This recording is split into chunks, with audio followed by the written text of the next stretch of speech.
Hello students, आज का हमारा टॉपिक है residence and tax liability. Last topic में हमने ये स्टडी किया था कि जो इनकम है वो 5 हेड के अंदर डिवाइड की हुई है। कौन कौन से थे? Income from salary, income from house property, income from capital gain, income from business and profession और लास्ट था इनकम फ्रॉम अदर सोर्सेज।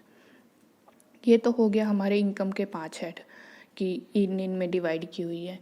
ठीक है, अब जो ये इनकम है ये इंडिया में भी अर्न की हुई हो सकती है, आउटसाइड इंडिया भी अर्न की हुई हो सकती है। ठीक है, अब हमने ये देखना है, क्वेश्चन क्या राइज होते हैं कि टैक्स किस पे करेंगे? इंडियन इनकम पे करेंगे, फॉरेन इनकम पे करेंगे, या फिर दोनों इनकम पे करेंगे इंडिया के अंदर। ठीक है, ये हमें कैसे पता चलेगा कि किस पे करना है टैक्स? ये पता चलेगा हमें रेजिडेंस से, मतलब कि हमारा रेजिडेंशियल स्टेटस क्या है उससे पता चलेगा। अब बात करेंगे कि रेजिडेंशियल स्टेटस होता क्या है।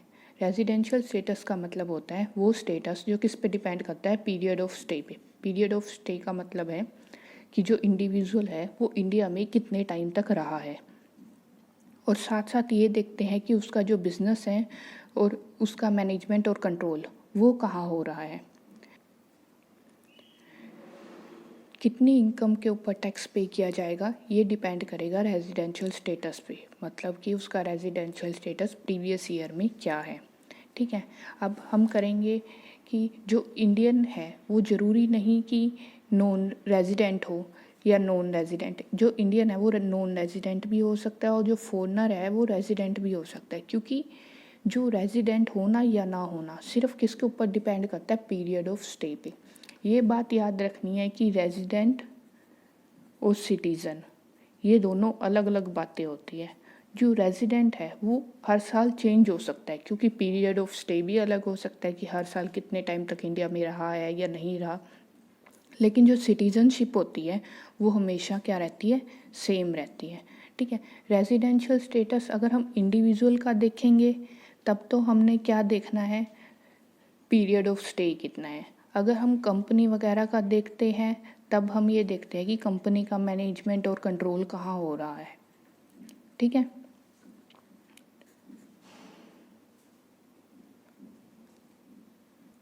इंडिविजुअल जो है वो रेजिडेंट भी हो सकता है और नॉन रेजिडेंट भी हो सकता है। रेजिडेंट को आगे 2 कैटेगरी में डिवाइड किया गया है। कौन कौन सी? ऑर्डिनरी रेजिडेंट और नॉट ऑर्डिनरी रेजिडेंट, जिसको हम ऑर्डिनरी रेजिडेंट को शॉर्ट फॉर्म में क्या बोलते हैं? OR, और नॉट ऑर्डिनरी रेजिडेंट को बोलते हैं NOR। ठीक है, अब ये देखना है कि कैसे पता चलेगा कि इंडिविजुअल रेजिडेंट है, नॉन रेजिडेंट है। ये सब कुछ पता चलता है हमें बेसिक और एडिशनल 2 कंडीशंस दी गई है इसे डिटरमाइन करने के लिए। जो हमारी बेसिक कंडीशन है वो 2 दे रखी है। कौन कौन सी? पहली तो ये कहता है कि पीरियड ऑफ स्टे, मतलब इंडिया में प्रीवियस ईयर में वो कम से कम 182 डेज रहा हो। हमारा प्रीवियस ईयर कौन सा है? 1 अप्रैल 2019 से 31 मार्च 2020, मतलब प्रीवियस ईयर में वो टोटल कितने दिन इंडिया में रहा हो? 182 डेज। ठीक है, और दूसरी कंडीशन और में कह के, और का मतलब क्या है कि या तो ये कंडीशन पूरी होनी चाहिए या ये कंडीशन पूरी होनी चाहिए। दूसरी कंडीशन हमारी कौन सी है कि प्रीवियस ईयर में कम से कम 60 दिन, मतलब प्रीवियस ईयर हमने अभी बात की ना, कौन सा हमारा? 1 अप्रैल 2019 से 31 मार्च 2020 तक, मतलब प्रीवियस ईयर में कितने दिन रहा हो? कम से कम 60 दिन, और एटलीस्ट 365 डेज प्रीवियस 4 ईयर, मतलब जो पिछला साल है प्रीवियस ईयर, यानी कि जो हमारा 2019-20 है उससे पहले वाले 4 सालों में 365 दिन कम से कम वो कहाँ रहा हो? इंडिया में रहा हो। हमारे प्रीवियस ईयर से पहले वाले 4 साल कौन से हुए? प्रीवियस ईयर तो 2019-20 हो गया, तो उससे पहले वाले कौन से हो गए? 2018-19, 2017-18, 2016-17 और 2015-16। ठीक है, इन 4 सालों में वो कम से कम 365 दिन कहाँ रहा हो? इंडिया में रहा हो। ठीक है, ये दोनों हमारी जो कंडीशन है वो कौन सी कंडीशन है? Basic conditions. ठीक है, अब इसके बाद हम किसकी बात करेंगे? एडिशनल कंडीशंस की। एडिशनल कंडीशंस कौन सी है हमारी? सबसे पहली जो हमारी एडिशनल कंडीशन है वो है कि कम से कम 730 दिन या उससे ज़्यादा इंडिया में रहा हो प्रीवियस ईयर से पहले वाले 7 सालों में। ठीक है, ये हमारी कौन सी हो गई? Additional condition. हमारा प्रीवियस ईयर है 2019-20।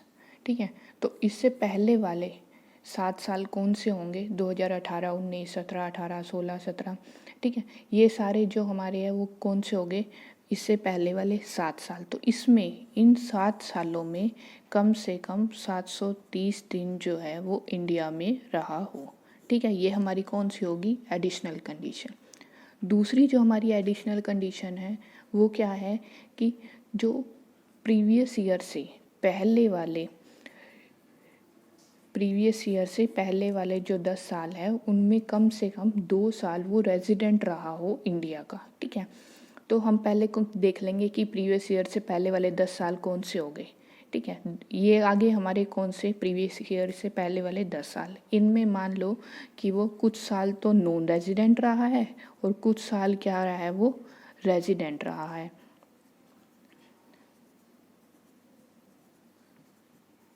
ठीक है, अब देखो इसमें हमने देखा कि 1, 2, 3, 4 साल वो क्या रहा है? रेजिडेंट, और बाकी के साल क्या रहा है? Non resident. ठीक है, तो फिर अब हमने तो ये देखना था कि कम से कम 2 साल होने चाहिए। 2 साल हो रहे हैं तो इसका मतलब क्या हो जाएगा कि वो एडिशनल कंडीशन को क्या कर रहा है? सेटिस्फाई कर रहा है। ठीक है, ये दोनों तो हमने बात कर ली कौन कौन सी? बेसिक कंडीशन और एडिशनल कंडीशंस की। ठीक है, अब इससे रिलेटेड कुछ रूल्स बताए गए हैं। ठीक है, वो कौन कौन से रूल्स हैं? सबसे पहला रूल क्या है कि जो हमने ये दिन काउंट करने होते हैं 182 डेज, 60 डेज या 730 डेज। ठीक है, इसके लिए हमने ये देखना है कि जो डे ऑफ अराइवल है और डे ऑफ डिपार्चर है। ठीक है, यानी कि इंडिया में आने का दिन और इंडिया से जाने का दिन, ये दोनों दिन जो है वो ये माना जाएगा कि वो इंडिया में ही स्टे किया है उसने। ठीक है, दूसरी बात जो है वो हमारी ये है कि ये ज़रूरी नहीं है कि कंटिन्यूअस पीरियड के लिए रहा हो। मतलब जैसे हमने ये देखा बेसिक कंडीशन, हमने क्या करी थी? बेसिक कंडीशन कि 182 डेज प्रीवियस ईयर में इंडिया में रहा हो। ठीक है, अब ज़रूरी नहीं है कि लगातार 182 दिन इंडिया में ही रहा हो। ये हो सकता है कि वो 100 दिन इंडिया में रहा, फिर वो फ़ौरन चला गया, उसके बाद आया, फिर 60 डेज़ रहा, उसके बाद आया, फिर 22 दिन रहा। तो इसका मतलब क्या है कि टोटल डेज़ प्रीवियस ईयर में 182 डेज़ होने चाहिए, लेकिन लगातार होना उसका ज़रूरी नहीं है। ठीक है, तीसरी जो बात ध्यान रखने वाली है वो है प्लेस। अब ये ज़रूरी नहीं है कि जो 182 डेज़ हमने काउंट करने हैं वो ये है कि इंडिया में सेम प्लेस पे रहो। अलग अलग स्टेट में भी रह सकता है, कोई ऐसी रिस्ट्रिक्शन नहीं है। ठीक है, मतलब कहने का है कि इंडिया में होना ज़रूरी है, इंडिया में उसी प्लेस के ऊपर होना ज़रूरी नहीं है। ठीक है, इसके बाद हम बात करेंगे कुछ एक्सेप्शंस की। हमने जब बेसिक कंडीशन करी थी तो हमने उसमें ये कहा था कि या तो 182 डेज़ वाली कंडीशन फुलफ़िल होनी चाहिए या फिर 60 डेज़ प्रीवियस ईयर में, और उससे प्रीवियस ईयर से पहले वाले 4 सालों में कितने दिन होने चाहिए? 365 डेज़ इंडिया में होना चाहिए। ठीक है, लेकिन कुछ एक्सेप्शंस ऐसी दी हुई है जहाँ पर जो है यही कंडीशन फुलफ़िल होनी चाहिए और वाली कंडीशन नहीं चलेगी। वो कौन से एक्सेप्शंस हैं? पहला तो है कि अगर वो इंडियन क्रू का मेंबर है, अगर वो इंडिविजुअल इंडियन क्रू का मेंबर है तो उसे यही कंडीशन फुलफ़िल करनी ज़रूरी है, ये नहीं चलेगी। ठीक है, दूसरी बात क्या है कि अगर कोई पर्सन जो है वो इंडियन सिटीज़न है और फ़ॉरेन में सिर्फ किस लिए गया हुआ है? एम्प्लॉयमेंट पर्पस के लिए गया हुआ है। ठीक है, तब भी कौन सी कंडीशन पूरी होनी ज़रूरी है? 182 डेज़ वाली। और जो थर्ड एक्सेप्शन है उसकी वो ये है कि अगर कोई इंडियन सिटीज़न है, ठीक है, और वो इंडिया में सिर्फ किस लिए आया हुआ है? विज़िट करने के लिए आया हुआ है और आउटसाइड इंडिया वो सेटल हो चुका है, तब भी कौन सी कंडीशन? 182 डेज़ वाली कंडीशन पूरी करनी ज़रूरी है, ये वाली कंडीशन नहीं चलेगी। लास्ट में हम क्या कहेंगे कि कैसे पता चला वो रेजिडेंट है या नहीं है। तो उसके लिए अगर रेजिडेंट है तो इसका मतलब है कि वो बेसिक कंडीशन पूरी कर रहा है, ठीक है।